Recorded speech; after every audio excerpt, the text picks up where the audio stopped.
Welcome to my humble abode for tonight, and I'm in again the TFS Enran 2, or is it?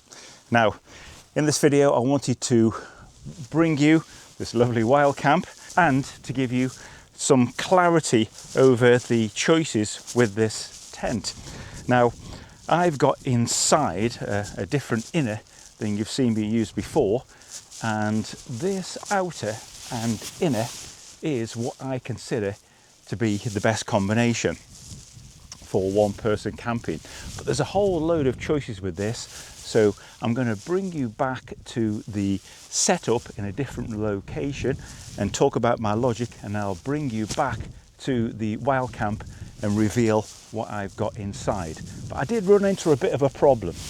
There's a dizzying array of choices, materials, door options, and in this video I wanted to clarify what my choice would be for materials, inners and outers, and whether you should go for a 3-season, 4-season, or a 1P or a 2P. Now, you would have seen some of my other videos on this tent, and I would encourage you to go and watch some great options by Andy Wardle, Novice Wild Camper, and Andrew Park. Everybody offers a slightly different take, and doubtless everybody's showing this tent performing well in a range of conditions with 1 or 2 people and in some pretty strong winds. Now, this option is my personal best starting point. This is the 7D 2-person. Now, the important thing about the 2-person is that it's got one of these, and just round the other side, the same another one of these. Now, my first choice is to go for the 2-person option, because then you'll always have 2 doors, whereas the 1P only has 1 door, denying you a second entrance. Now, the 2P offers for 1 person a superbly spacious tent with great length, and there is space for 2 people easily, and a dog at the bottom. Now, it struggles with 2 wide pads, even though I have done it, but a great option is to use 2 50cm pads. But for 1 person, there's 1 small floor, and that the porches or vestibules are pretty small. Now, there are a number of options with this, and just now TFS are starting to ship the Enran 2 with a little extra toggle and hook attachment here, so you can slide the door back. So for 1 person you can have an extended vestibule, and I've explored in another video a few options with that. So what I need to do is just quickly detach this inner, and this is the 4-season 2-person inner. 5 toggles, 4 clips, and that's it. Tiny thing, isn't it? So this is the 4-season 1-person inner, and with the 4-season 1-person inner and the 2-person inner, of course you use the same outer, and this just should clip straight on.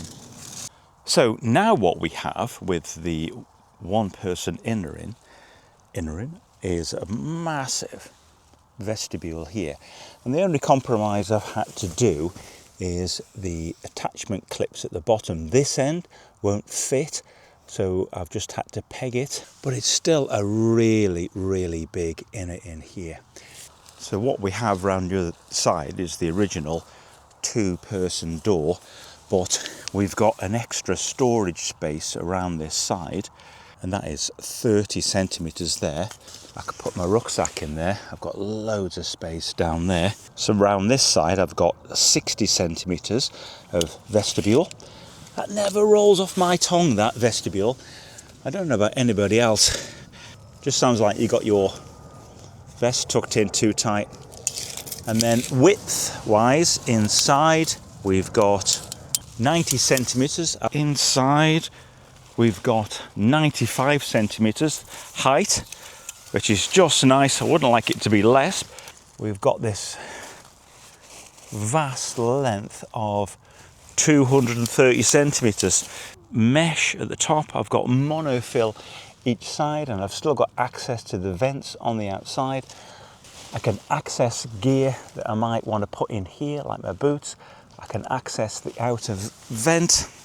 But a great recommendation would be, if you're one person, definitely buy the 7D sill nylon, which is outstanding value at £339 from Camperlists, and consider investing also £84 on the one person inner, and then you'll have a great choice for one person or two persons with an enormous space. I think the 7D, because in my tests, compared to the sill poly, it stretches very little. The sill poly doesn't stretch at all, but I don't think there's any need for it. The sill poly is the slightly noisier option, and this just feels a nicer material. Great. Now this, of course, inside is the one person 4-season inner, and for one person there's a lot of advantages. Now the problem I ran into is if you have the 2-person tent, the 2-person inner, and you want to put a 1-person inner in, what TFS will supply is these extra long corner attachment points that work really well to convert the slightly smaller Enran 1 inner to fit with the outer, and the outers are all the same. Now accidentally they didn't ship mine with these long guy lines bits, so you have to make sure you ask for that. It should be shipped with it, but I would check. And the other advantage of using the 1-person inner that's still really spacious is the footprint. Instead of just fitting under the 2-person inner, gives you a little bit of extra kind of space there. Right, let's have a little look inside.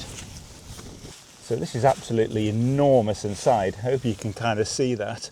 Really spacious for one person. It's actually a bit flatter than I thought as well. That's good news. Okay, let's get set up, because I'm hungry. A couple of new lanterns as well. Well, a lantern and a head torch. Got to cook out on the rocks here while I get the last of the sun.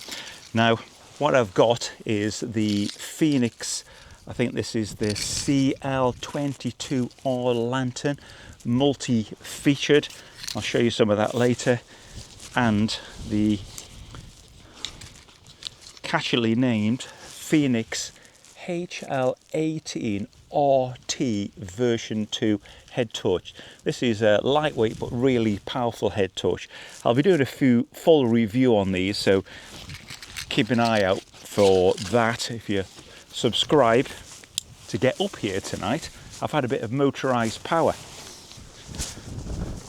So to get up here, I've been using the Dinsys X1 carbon exoskeleton.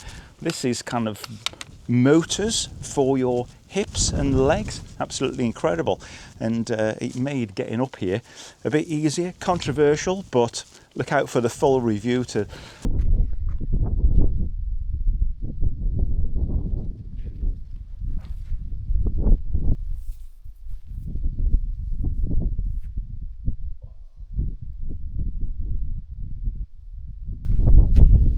There's a lightweight option. I'm becoming really attached to this tent. It's definitely not one that's going to be moved on. It's too useful, lightweight and spacious. When it comes to the end of the summer, I will probably get parked till next year, but it'll be coming back out again. I really like it. Effective, simple and light.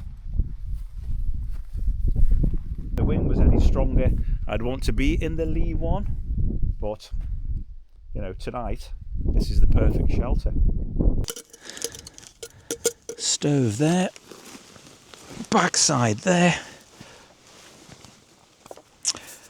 beer, curry, rice, stone super solid cooking platform. Okay, what could possibly go wrong? And an amazing sunset. Like, I'll just turn you around for a last look at this, and then I'm going to cook my food.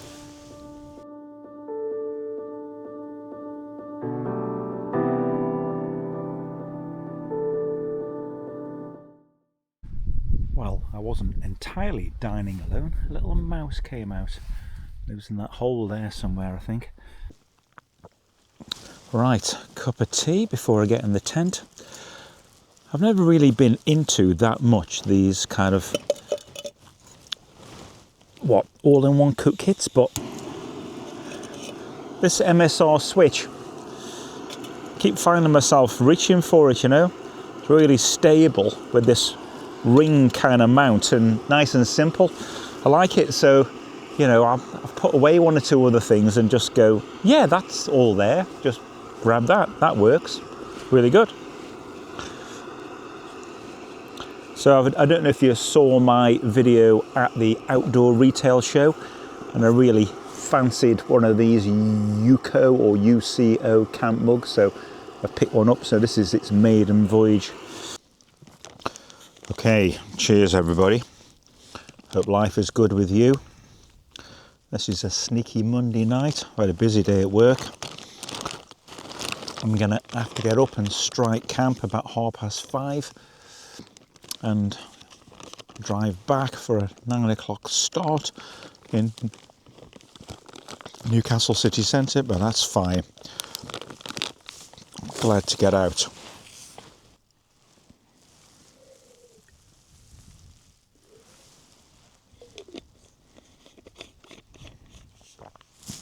It's back again. Okay, that's me inside. So straight away, something I'm liking about this FENIX lantern is, other than it being dimmable, you've got the torch on the bottom, so when you're getting set up, it kind of shines down where your kit is, and then you can just go into a more subtle lighting mode if you like. Pretty good. And then you can just scroll through the various modes there, torch, but with the rotation switch on top, I just switch it off there and then press and hold on top. We've got this funky rotating light show and then red light, and then a kind of like more gentle kind of disco sort of thing. What's not to like about that? And if I just twist, I go back onto lantern mode. That's with torch combo. Goes really bright. So I can show you now this top tip here. If you're on a little bit of a slope, just tuck your boots under the footprint there to prop your mat up, stop you sliding down a bit. Great, so with the one person in here, there's plenty of space. It's a little bit low, so it's smaller obviously than the two-person inner, but we've got considerably increased vestibule space. I'm on a bit of a slope here, but you know, so what. But it's a really nice place to be in here. Now, something else I've got here that Camperlists kindly sent me with the TFS tent is a non-slip mat. So when I'm on this slope tonight, this might be pretty useful. Place the anti-slip mat between the air mattress and the ground cloth, positioning one piece under the hips and another under the shoulders to prevent the mat from sliding, and another one under the pillow. For optimal performance, ensure the ground cloth remains flat and wrinkle free. Okay, let's give this a go. Don't think it will be multi-parts, so I've got to place one around the hips here, one around the pillow. I'm not sure if this is going to work. A bit lower down.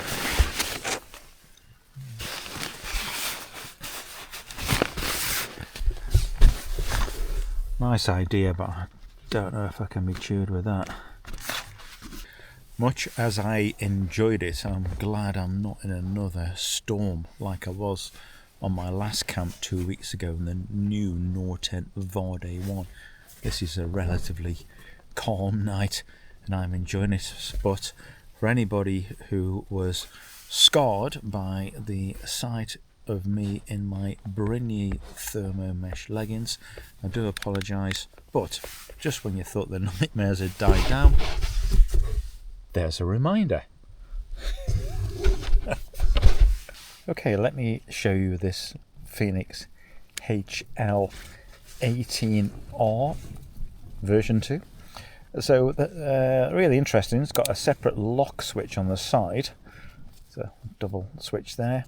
It's 800 lumen max, and there's either a warm white there that goes through different modes, press and hold for off, or a white light that goes up to like a spot 800 lumens, and if from off you double press either, you've got a red light or red light flashing, and if you just give a quick press you get a battery mode. So it's really light, about 105 grams. It's got a rechargeable cell here, but if you flick this out, which is pretty easy to do, just like that, open the back, pop this cell out. In here you could put in AAA batteries, so if you're out in the field and want to carry spare batteries, you can either get another one of these, I think it's 1900 milliamp hours.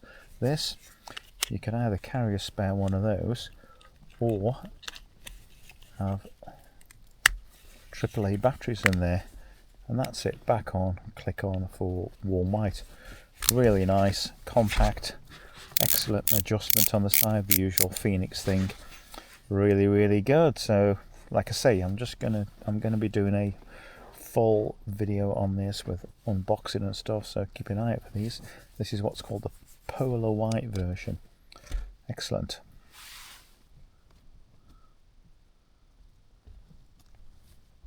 Fun though.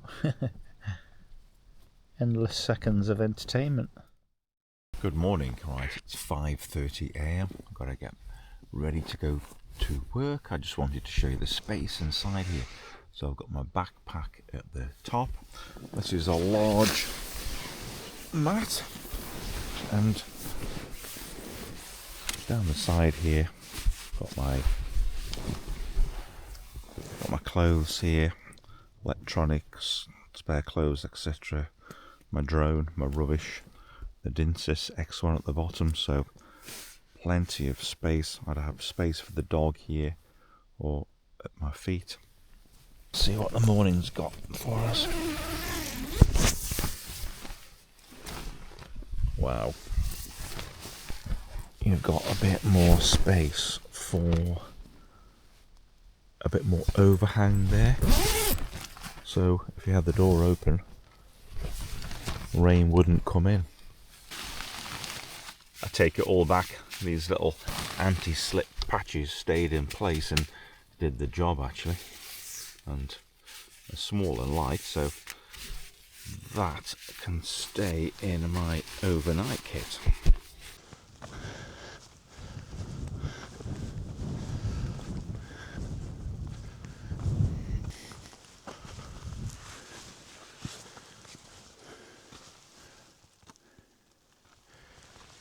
There we are, tucked out of sight.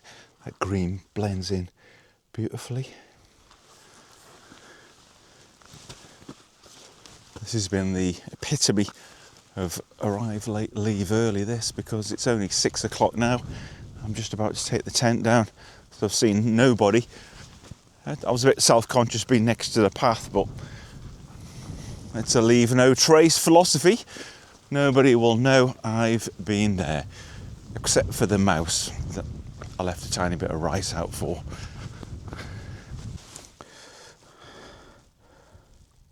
Okay, press and hold to switch on.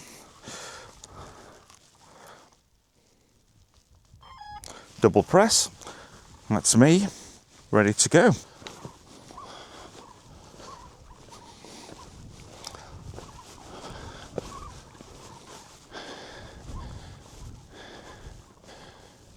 There's the North Sea and Northumberland laid out before me. These are the more northern Cheviot Hills. Fabulous. Thanks for watching.